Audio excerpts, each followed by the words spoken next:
اور ایک انسان جو پڑھ نہیں پایا وہ بھی اسی لیول پر ہے. ایک انسان بھرپور محنت کرتا ہے, رب تعالیٰ نے جو کچھ ایسے جسمانی صلاحیتیں اور مینٹل فیکلٹیز دی ہیں ان سے بھرپور کام لیتا ہے اور وہ ملک کی ترقی میں کنٹریبیوٹ کرتا ہے پریکٹیکلی, وہ بھی اسی لیول پر رہتا ہے. اور ایک آدمی جو simply whiles away the time وہ بھی اسی لیول پر رہتا ہے. ٹھیک ہے. وہ انصاف نہیں ہے. انصاف یہ ہے کہ ہر انسان کو اس کی محنت کا صحیح معاوضہ ملنا چاہیے. ٹھیک ہے. ہر انسان کے ٹیلنٹ کو اپریشیٹ کیا جانا چاہیے ہر انداز میں, صرف زبانی نہیں. جہاں اس قسم کا جسٹس ہوگا کہ ہر انسان کو اس کی محنت, اس کی ذہانت اور اس کی قابلیت اس کے مطابق کمپنسیٹ کیا جاتا ہے, وہاں اونچ نیچ پیدا ہو جائے گی کہ رب تعالیٰ نے انسان سبھی ایک سے نہیں پیدا کیے ہیں. وہ جسمانی لحاظ سے تو ایک ہیں, ان کی فزیکل ریکوائرمنٹ بھی ایک ہی ہیں. کھانا سب کو چاہیے, پیاس سب کو لگتی ہے, نیند چاہیے, لباس چاہیے, لیکن ذہنی استعداد کے لحاظ سے یکساں نہیں ہیں لوگ. تو اس کو انعام ملنا چاہیے اس کی ذہنی استعداد کے مطابق. ٹھیک ہے. تو جہاں اس طرح اپریشیٹ ہوگا بندہ, وہاں ہم یہ نہیں کہہ سکتے کہ سبھی اکنامکلی فائنینشلی سب ایک جیسے ہو جائیں گے.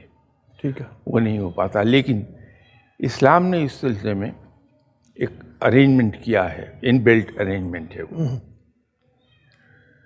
وہ یہ ہے کہ جو زیادہ فارچونیٹ لوگ ہیں جن کو رب تعالیٰ نے بہت کھلے ہاتھ سے عطا فرمایا ہے, ان کو ترغیب یہ دی گئی ہے کہ جو لیس فارچونیٹ لوگ ہیں ان میں وہ فالتو پیسہ تقسیم کیا جائے. کانسیپٹ اسلام میں یہ ہے کہ جو کچھ میرے پاس ہے, میری ضروریات پوری کرنے کے بعد, جائز ضروریات پوری کرنے کے بعد, وہ سب دوسروں کا ہے. میری ارننگز پر حق سب کا ہے. ٹھیک ہے. اور وہ حقدار تک پہنچ جانا چاہیے. یہ کانسیپٹ ہے. ٹھیک ہے. اس سے ایک سوشل جسٹس ہو جاتا ہے. آپ کے پاس ہے مائک؟ جی. ہم کہتے ہیں یہ ہے کہ انسان جو ہے فطرتاً ایک اپنی زیادہ فکر کرتا ہے. ہم ایک بے لوث ہے یا انسان ایک خود غرض ہے, ہم یہ کیسے تعین کر سکتے ہیں؟ روحانیت اس بارے میں کیا کہتی ہے کہ انسان خود غرض ہے یا بے لوث ہے؟ اور اگر ہم یہ تعین کر دیتے ہیں کہ کوئی شخص خود غرض ہے تو ہم ایسے شخص کو کس طریقے سے, اس کے ساتھ گزارا کس طریقے سے ممکن ہو سکتا ہے؟ جب ہم لوگوں کو, ہم اپنے معاشرے کی طرف دیکھتے ہیں, آج کل کا جو دور چل رہا ہے, تو ہم اس کے اندر کس طریقے سے تعین کر سکتے ہیں کہ یہ شخص جو ہے یہ خود غرض ہے, اور ہم نے اس کے ساتھ گزارا کس طریقے سے کرنا ہے, ہم نے اس کو اپنی لائف میں کس طرح سے آگے لے کے چلنا ہے؟ ہر انسان میں دو چیزیں پائی جاتی ہیں. ایک انسان کی فطرت ہے جو رب تعالیٰ نے اس میں رکھ دی ہے, بلکہ تین چیزیں کہیے. ایک فطرت ہے, ایک عادات ہیں جو اس نے اپنے ماحول جس میں وہ پلا ہے, جس صحبت میں بیٹھا ہے وہاں سے پک کی ہیں اس نے, اور ایک جبلت ہے. فطرت بدل نہیں سکتی کسی طور میں. جبلت کو انسان ٹیم کر لیتا ہے تھرو ٹریننگ. عادات چینج ہو جائے گی.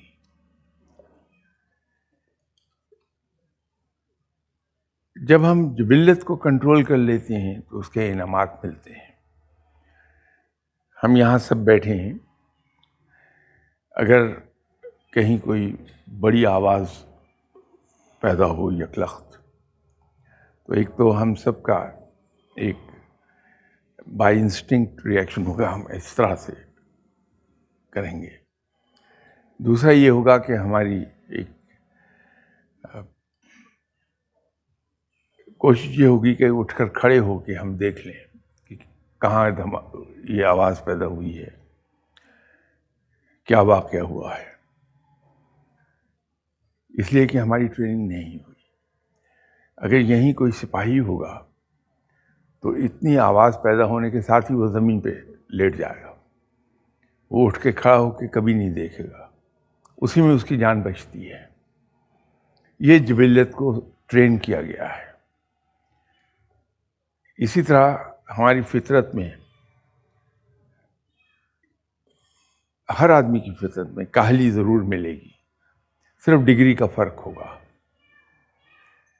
نماز کا ٹائم آتا ہے، ہماری دلچسپی کا کوئی پروگرام لگا ہے، دلچسپی کی کوئی گفتگو ہو رہی ہے، دوستوں کے ساتھ بیٹھے کھیل رہے ہیں ہم، تو فطری طور پہ ہمارا ریئیکشن یہ ہوگا کہ اچھا ابھی بہت ٹائم میں پڑھ لیں گے. وہ بہت ٹائم ہے کرتے کرتے نماز کا وقت ہی نکل جائے گا. لیکن اگر ہم اپنی اس کاہلی کو دبا لیں، اپنی خواہش کو دبا لیں کھیلنے کی، گفتگو کی، کھانے کی، اور ہم نماز پڑھ لیں، تو اس کا اجر ہمیں ملتا ہے ثواب کی صورت میں. اسی طرح ہر انسان کے اندر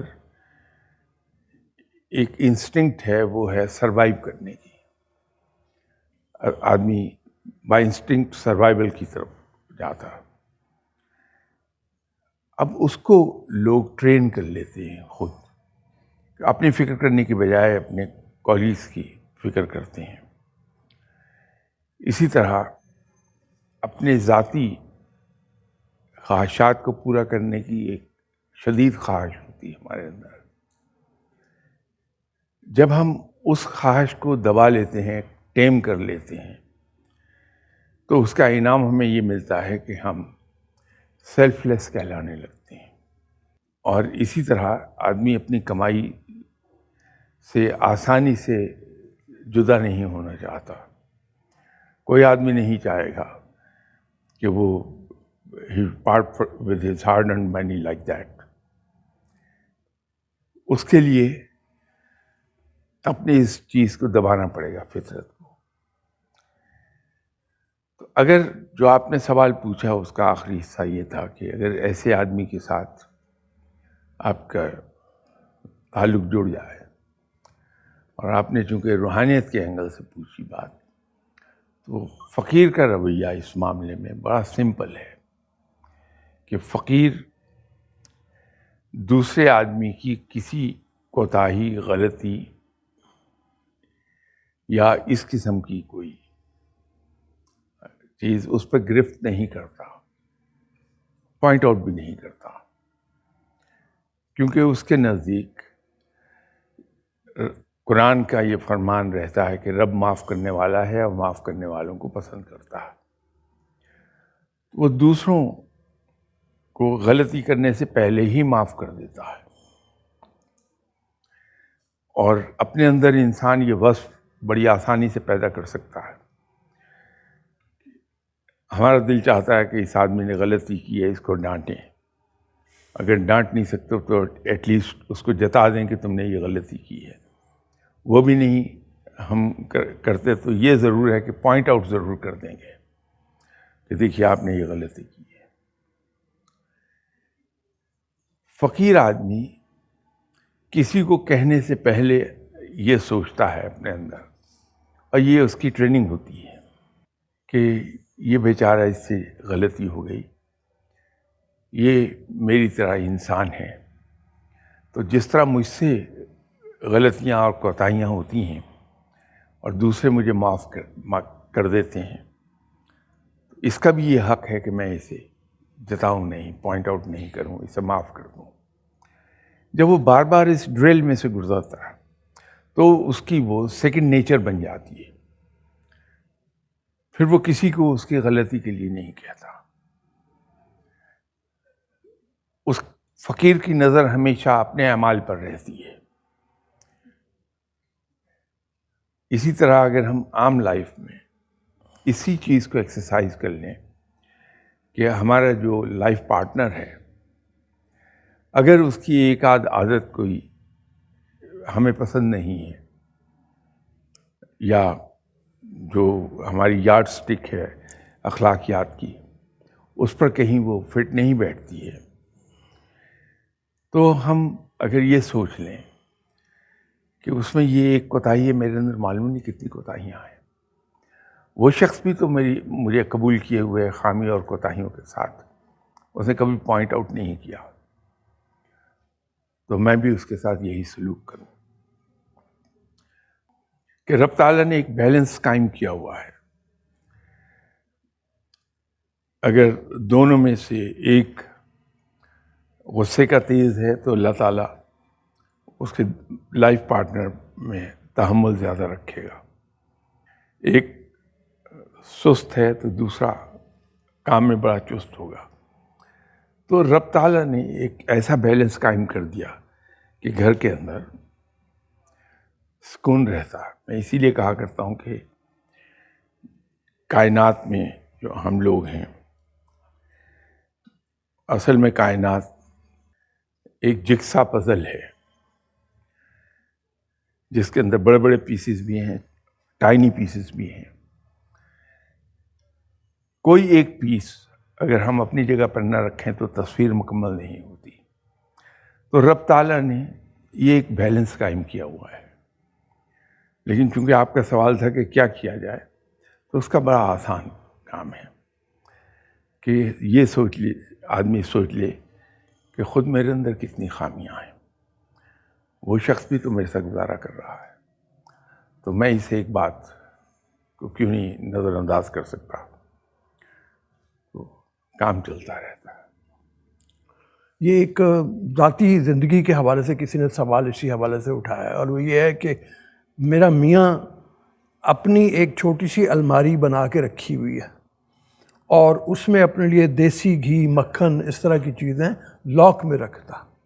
اور اگر کوئی ہم پوچھیں کہ مطلب یہ باقی گھر والوں کے لیے بھی ہونا چاہیے تو وہ منع کرتا ہے، بلکہ ڈانٹ ڈپٹ پہ آ جاتا ہے. ایسے میاں کے ساتھ کیا سلوک کیا جائے؟ اصل میں ایسے جتنے معاملات ہیں رؤف صاحب، اس کا حل صرف ایک چیز میں ہے، اور وہ ہے حسن سلوک. اگر ایک آدمی کی فطرت میں یہ چیز ہے تو بجائے اس کے کہ ہم اس سے لڑتے رہیں اور گھر کے اندر چھینا جھپٹی کی سی کیفیت پیدا ہو جائے، ہم اگر جو کچھ ہمیں میسر ہے وہ بڑی فراخ دلی سے اس کو پیش کریں کہ لیجیے کھائیے، تو رفتہ رفتہ معاملات ٹھیک ہو جاتے ہیں. لیکن ایک چیز ہمیں یاد رکھنی چاہیے کہ پیار میں بڑی قوت ہے، حسن سلوک میں بڑی قوت ہے، لیکن ان کے نتائج بہت آہستہ آہستہ ملتے ہیں. اچھا. ویسے بھی فطرت میں کہیں ریولوشنری چینج نہیں ہے، وہاں ایوولوشنری چینج ہے. آپ انسان کا پیدا ہونا اور پھر موت تک کا اس کا سفر سب گریجول ہے. ایسا نہیں ہے کہ ایک بچہ آج پیدا ہوا تو کل وہ کڑیل جوان ہو جائے گا، تیسرے دن ادھیڑ عمر ہو جائے گا، چوتھے دن بوڑھا ہو جائے گا. ایسا نہیں ہوتا، بہت گریجول ہے. بیج بوتے ہیں ہم، بیج جرمینیٹ ہوتا ہے، پودا بڑا ہوتا ہے، پھل دیتا ہے، اس میں 5 سال لگ جاتے ہیں. بہت گریجول عمل ہے. کوئی بھی چیز لیں گے تو اس میں ایک تدریج نظر آئے گی. تو جب ہم کسی انسان کو سیدھی راہ پر لانا چاہتے ہیں، کوئی ایک ایسی عادت ہے جو کوئی زیادہ پسندیدہ نہیں ہے، اس کو تبدیل کر کے اس کو ہم صحیح راہ پر لانا چاہتے ہیں، تو اس میں بہت صبر چاہیے، بہت محنت چاہیے. وہ ایک دن میں نہیں ہوگا. اور چینج بھی آئے گی تو بڑی غیر محسوس اس میں چینج آئے گی. ہم اس کو دیکھ بھی نہیں پائیں گے کہ آدمی چینج ہو گیا. ٹھیک ہے. ایسے ویسا ہوتا ہے کہ انسان جو ہے وہ یہ بیوی کا گلہ تھا کہ ایسا انسان جب اولاد اس کی ذرا تھوڑی سی بڑی ہوتی ہے اور ڈیمانڈ کرنے لگتی ہے تو خود بخود نرم ہو جاتا ہے.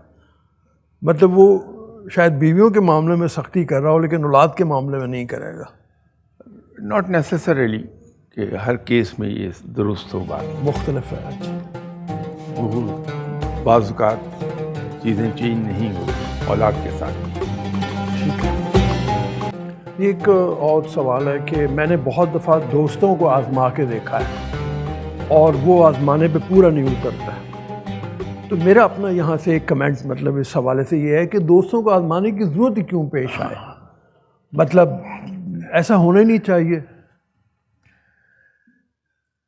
دیکھیے دوست کو کبھی آزمانا نہیں چاہیے. نہیں چاہیے. جی. ہو سکتا ہے کہ وہ کسی وجہ سے مجبور ہو اور ہم اسے سمجھ نہ سکیں, ہماری دوستی ختم ہو جائے. دوست کو کبھی نہیں آزمانا چاہیے. لیکن یہ جو لفظ دوستی ہے یہ بھی ہمارے یہاں بہت بڑے پیمانے پہ بڑا فریلی استعمال ہوتا ہے. ایک صاحب تھے, ان کی بیگم کا انتقال ہو گیا پہلے بچے کی پیدائش کے ساتھ ہی. ٹھیک ہے. وہ اچھے بھلے آدمی تھے, انہوں نے شادی نہیں کی بلکہ اپنے بیٹی کی پرورش باپ اور ماں دونوں حیثیتوں میں کی. تھے بہت مالدار. تو گھر میں ماں تو تھی نہیں, نوکر تھے, پیسہ کھلا تھا. تو بچے میں کچھ ایسی عادات پیدا ہو گئی کہ دیر تک باہر رہتا تھا. باپ کرتا رہتا تھا تو باپ نے کئی بار سمجھایا تو وہی ہر بار یہی جواب دیتا تھا کہ میں اپنے دوستوں کے ساتھ تھا. تو ایک دن پھر باپ بیٹے میں یہ ڈائلاگ ہوا تو بیٹے نے پھر کہا کہ ابا میں دوستوں کے ساتھ بیٹھا تھا. تو باپ نے کہا کہ بیٹا یہ کوئی بھی آپ کا دوست نہیں ہے, یہ صرف محفل کے ساتھی ہیں. ان میں سے ایک بھی ایسا نہیں جو وقت پر تمہارے ساتھ کھڑا ہو جائے گا. تو بیٹے نے کہا کہ نہیں, جیسے ہم بھی اس عمر سے گزرے ہیں, اس وقت ہمارے ریئیکشنز تھے. تو اس نے کہا نہیں یہ سبھی بڑے مخلص دوست ہیں. تو باپ نے کہا اچھا ایک کام کر لو, تمہارے اتنے زیادہ دوست ہیں کسی ایک سے 10,000 روپیہ ادھار لے آؤ. ٹھیک ہے.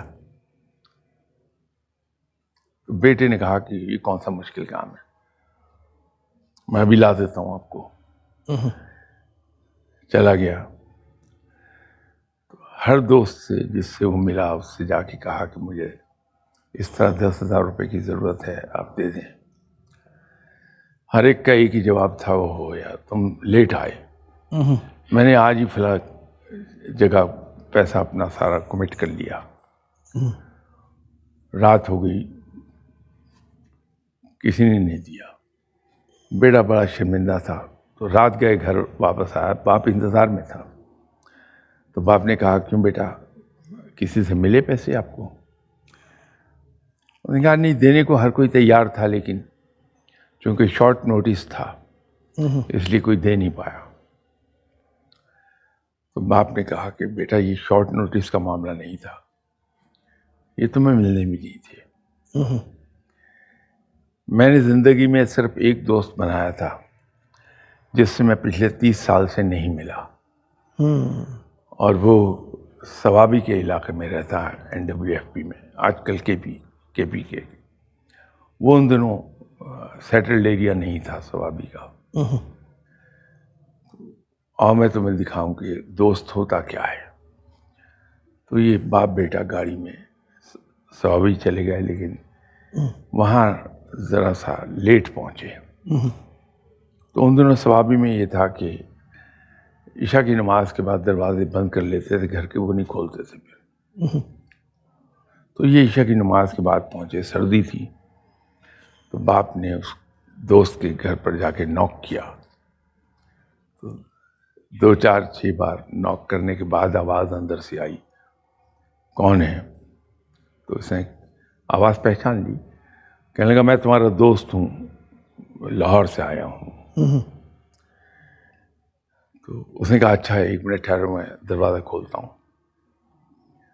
کھڑے ہوئے 15 منٹ گزر گئے، 20 منٹ گزر گئے، دروازہ نہیں کھل رہا تھا۔ تو بیٹے نے کہا کہ ابا کم از کم میرے دوستوں نے مجھے ڈرائنگ روم میں بٹھا کے کچھ ٹھنڈا ونڈا گرم چائے کچھ تو پلا دی تھی، یہاں تو دروازہ ہی نہیں کھول رہے آپ کے دوست۔ کہا ایسا ہو نہیں سکتا، ضرور کوئی ریزن ہے، ہم 5 منٹ 10 منٹ اور انتظار کرتے ہیں پھر چلیں گے۔ 5 منٹ کے بعد دروازہ کھلا تو اس کا دوست باہر نکلا اور گلے والے ملا بڑے گرم جوشی سے، اور کہنے لگا کہ چلو کہاں چلنا ہے؟ تو اس نے کہا کہ کمال کے آدمی ہوں، میں اتنی دور سے تمہارے پاس تمہیں ملنے آیا ہوں، تم مجھے کہہ رہے ہو چلو کہاں چلنا ہے؟ اس نے کہا دیکھو یہ سیٹلڈ ایریا نہیں ہے، خطرناک ایریا ہے۔ اگر ایک آدمی 30 سال کے بعد میرے پاس آیا ہے تو پھر 3 ہی ریزنز ہو سکتی ہیں۔ تمہیں کوئی لمبا سفر در پیش ہے تو تمہیں کوئی ریلائبل ساتھی چاہیے، تو یہ میری کمر پہ میرا بستر بندھا ہے، میں تیار ہو کے آیا ہوں، کہاں چلنا ہے؟ اس وقت یہاں آنے کی دوسری ریزن یہ ہو سکتی ہے کہ کوئی دشمن تمہارے پیچھے ہے، تو مجھے بتاؤ کون ہے دشمن، یہ میں رائفل لے کر آیا ہوں، ابھی اس کو دنیا سے رخصت کر دوں گا۔ اور تیسری وجہ یہ ہو سکتی ہے کہ تمہیں کوئی ضرورت آن پڑی ہے، تو یہ گٹھری ہے جس میں میری عمر بھر کی پونجی ہے، یہ حاضر ہے، لے لو۔ تو اس نے کہا کہ نہیں، تینوں میں سے کوئی وجہ نہیں ہے، میں اپنے بیٹے کو دکھانا چاہتا تھا کہ دوستی ہوتی کیا ہے، تو اس لیے میں آیا تھا۔ تو یہ دوستی جس کو ہم دوستی کا لیبل لگاتے ہیں، در حقیقت دوستی نہیں ہوتی ہے، اس کے کئی ایک مدارج ہیں۔ آپ کی صاحب سلام ہے، پنجابی میں جیسے کہتے ہیں الیکس لیک ہے، اس سے اگلی سٹیج ہے جسے اکوینٹنس کہتے ہیں، جان پہچان ہے، اس سے آگے ہے کہ تعلقات ہیں انسان کے، پھر گہرے تعلقات ہیں، اس کے بعد کہیں دوستی کی باری آتی ہے۔ لیکن ہم جس سے ملتے ہیں اس کو ہم کہتے ہیں یہ میرا دوست ہے، دوست نہیں ہے۔ دوست تو زندگی میں 2 3 ہی ملیں گے آپ کو۔ جی آپ کے پاس ہے مائک؟ جی میرا آپ سے سوال یہ ہے کہ کہتے ہیں کہ محبت انسان کو خود غرضی پر مجبور کر دیتی ہے، اور اس میں کتنی سچائی ہو سکتی ہے؟ جیسے ماں کے بچوں سے محبت، بیوی کی خاوند سے۔ دیکھیے، محبت نہیں ہے جو انسان کو خود غرض کرتی ہے، انسان کا پوزیسو ہونا اسے خود غرض بناتا ہے، اور وہ ایک لمیٹڈ اسفیئر میں خود غرض ہوتا ہے، ورنہ محبت میں تو سوائے قربانی کے کچھ ہے نہیں۔ ماں اولاد کے لیے قربانی دیتی ہے، باپ بیٹی کی جان بچاتے ہوئے خود اپنی جان قربان کر دیتا ہے، بہن بھائی ایک دوسرے کے لیے قربانی کر دیتے ہیں۔ تو محبت میں تو صرف قربانی ہے۔ ہاں یہ ضرور ہے کہ محبت میں انسان بہت پوزیسو ہو جاتا ہے، کسی کے ساتھ شیئر نہیں کر سکتا۔ ہم اسے بجائے پوزیسو کہنے کے ہم اسے خود غرضی کہہ دیتے ہیں، وہ پوزیسونیس ہے، ورنہ محبت تو بڑی اچھی چیز ہے، اس میں سوائے قربانی کی اور کچھ ہے نہیں۔ جی میرا آپ سے کوشچن ہے کہ خود پسندی بھی کیا کبیرہ گناہ میں آتی ہے؟ دیکھیے، اس پر فتویٰ تو کوئی وہی صاحب دے سکتے ہیں جو اس کے مجاز ہیں، میں فتویٰ دینے کا مجاز نہیں ہوں۔ میں تو آپ کو زیادہ سے زیادہ اس کو دین سے ہٹ کے عام زندگی کے اینگل سے بات کہہ دوں گا. نرگسیت جو ہے، خود پسندی، سیلف سینٹرڈ ہونا، یہ ایک برائی تو کہلاتی ہے، لیکن گناہ کسی طور نہیں ہے. تابقتے کہ یہ جو نرگسیت ہے انسان کی یا خود پسندی، اس کو وہاں تک نہ لے جائے جہاں وہ خلق خدا سے آنکھیں بند کر لے کہ اس کے ارد گرد رہنے والے لوگ کیا ہیں، ان کا دل کہاں دکھ رہا ہے، کس بات سے دل دکھ گیا، کس حرکت سے دل دکھ گیا، وہ کس حال میں ہیں، ان کی ضروریات کیا ہیں. اگر آدمی کی نظر صرف اپنی ذات تک رہ جائے تو دین کے لحاظ سے یقیناً وہ ناپسندیدہ ہے. لیکن اگر یہ خود پسندی یہاں تک محدود رہے کہ انسان اپنے آپ کو ہی دیکھے اور لیکن ساتھ دوسروں کا خیال کر لے، یوں کہہ لیجئے کہ اپنے حقوق وصول کرے دوسروں سے لیکن ساتھ ہی ساتھ دوسروں کے حقوق ادا بھی کر دے، تو وہاں تک تو کوئی اتنی بڑی برائی نہیں آئے گی. برائی وہاں ہوگی جہاں اپنے حقوق تو ہم بالجبر وصول کریں لوگوں سے، لیکن دوسروں کے کسی کا حق ہم ادا نہیں کریں. وہ یقیناً غلط بات ہے. شاہ صاحب بڑی مہربانی، بہت شکریہ. ہمارے پروگرام کا وقت ختم ہو رہا ہے. اگلے پروگرام میں انشاءاللہ تعالیٰ پھر حاضر ہوں گے. آپ سے درخواست یہ ہے کہ اپنا فیڈ بیک ہمیں دیجیے، اپنے سوال ہمیں بھجواتے رہیے تاکہ ہم انہیں شامل کر کے شاہ صاحب کے سامنے رکھ سکیں. جس طرح کے اب جواب ملیں انشاءاللہ اسی طرح کے جواب آپ کو ملتے رہیں گے. اور جو میں شروع میں بھی کہہ رہا تھا کہ زندگی میں ایک بہتر لائحہ عمل کے لیے آپ کو گائیڈنس ملتی رہے گی. ابھی اجازت دیجیے. اللہ حافظ.